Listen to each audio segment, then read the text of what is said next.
warahmatullahi wabarakatuh. Halo guys, perkenalkan kami dari mahasiswa akuntansi angkatan 20. Sebelumnya, perkenalkan nama saya Siti Fatima dan ini dua rekan saya. Halo, perkenalkan nama saya Kartina Fitrianingsih. Halo, perkenalkan nama saya Kamila Fadia. Ketemu kita di segmen Seblak. Tapi seblak di sini bukan yang ini ya. Kalau itu sih bikin lapar. Tapi seblak di sini adalah Senang belajar akuntansi. di mana di segmen ini tentunya kita akan membahas seputar akuntansi. Nah, untuk kali ini kita akan membahas tentang ISAK 20. Nah, ISK20 ini membahas tentang pajak penghasilan perubahan dalam pajak entitas atau para pemegang sahamnya. Nah, sebelum kita menjelaskan lebih jauh mengenai ISK20, kalian tahu nggak sih apa itu SAK? Hah? ISAK? Apa ya? Nah, mungkin untuk lebih jelasnya, mari kita dengarkan video berikut ini. Cekidot!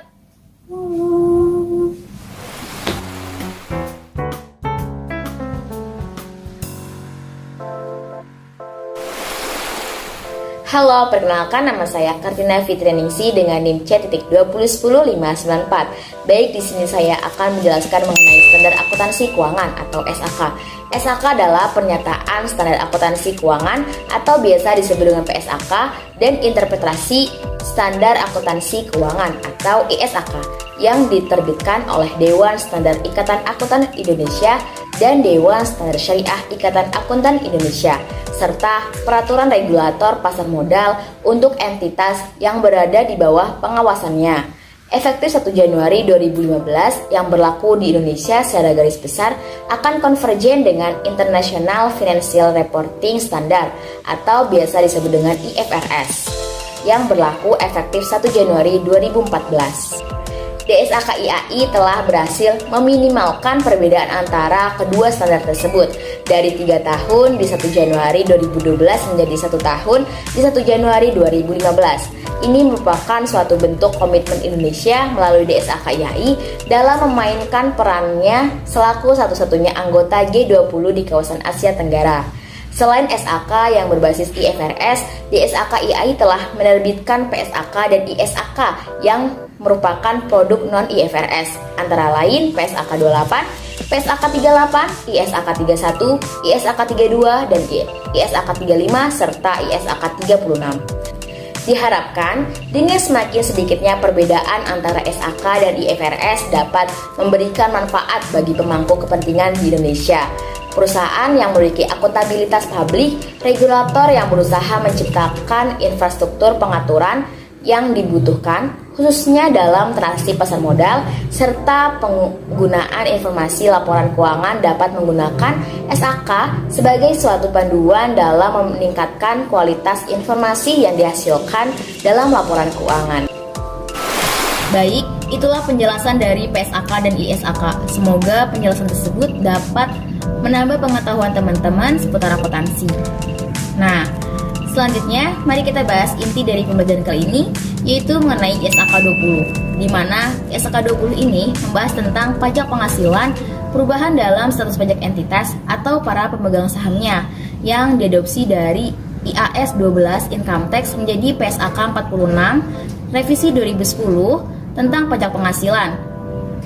Maka akuntansi keuangan memang perlu untuk mengadopsi SIC 25 tentang income tax, change in the tax status of entity or a shareholder menjadi ISAK 20.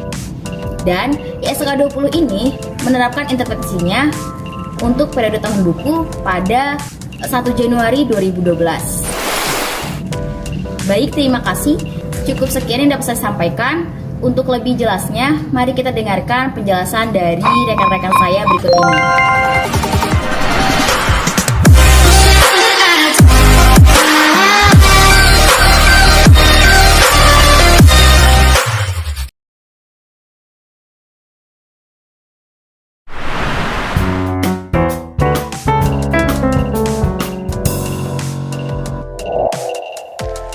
Halo, Perkenalkan, nama saya Siti Fatima dengan NIM C2010687.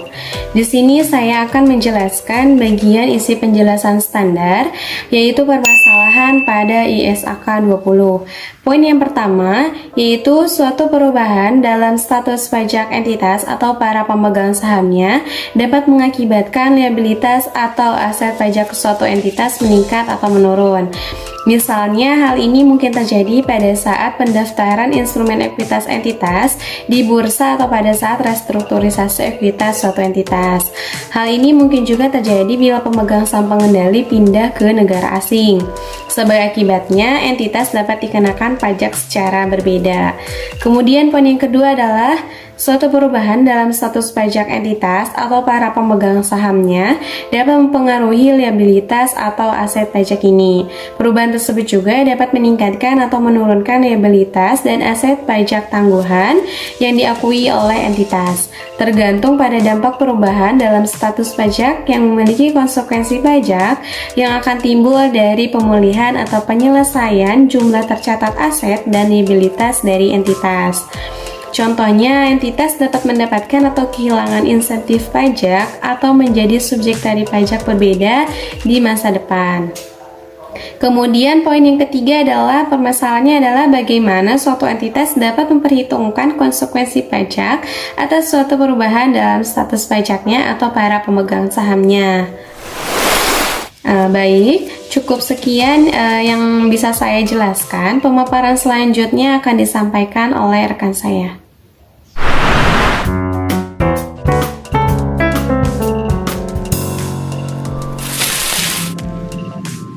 Halo guys, perkenalkan nama saya Kamila Fadia dengan NIM C2011085.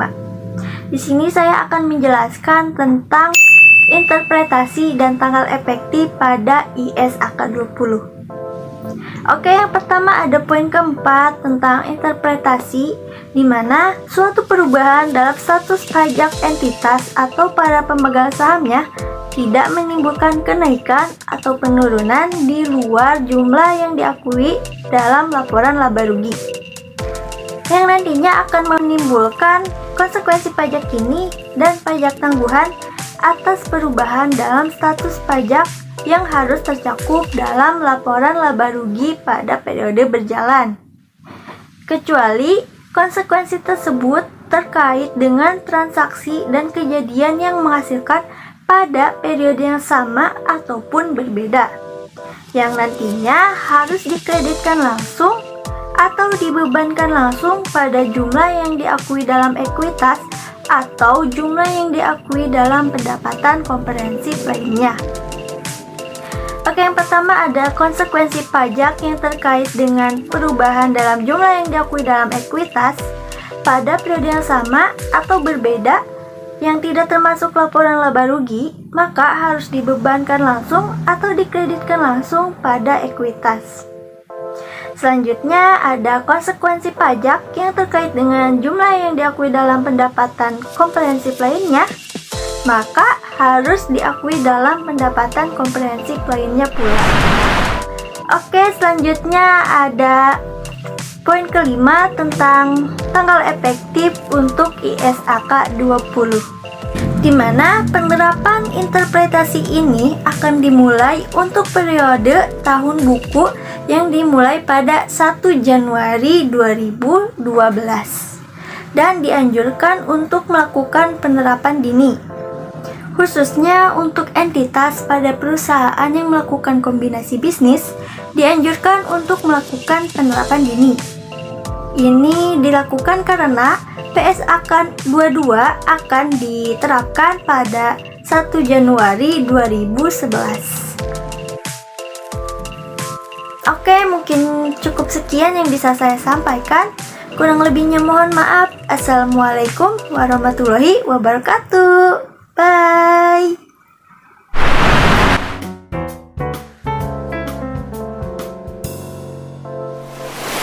Jadi, untuk ISAK 20 yang membahas tentang pajak penghasilan perubahan dalam pajak entitas atau para pengasamnya ini dapat merubah status pajak entitas.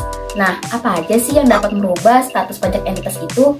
Yang pertama, yaitu apabila perusahaan merestrukturisasi ekuitas suatu entitas. Yang kedua, apabila pemegang saham pengendali pindah ke luar negeri. Nah, yang ketiga yaitu apabila perusahaan yang tadinya tidak go public menjadi go public. Nah, dari ketiga perubahan tersebut, nantinya akan terjadi konsekuensi pajak kini atau pajak tangguhan yang dikreditkan langsung atau dibebankan langsung di masing-masing pos, baik di laba rugi, pendapatan komprehensif lainnya, maupun ekuitas.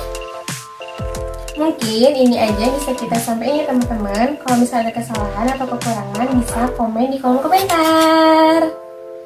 Jangan lupa Like, comment, and subscribe. Oh iya, kan kita punya jargon. Jargonnya yaitu Sebelah senang belajar.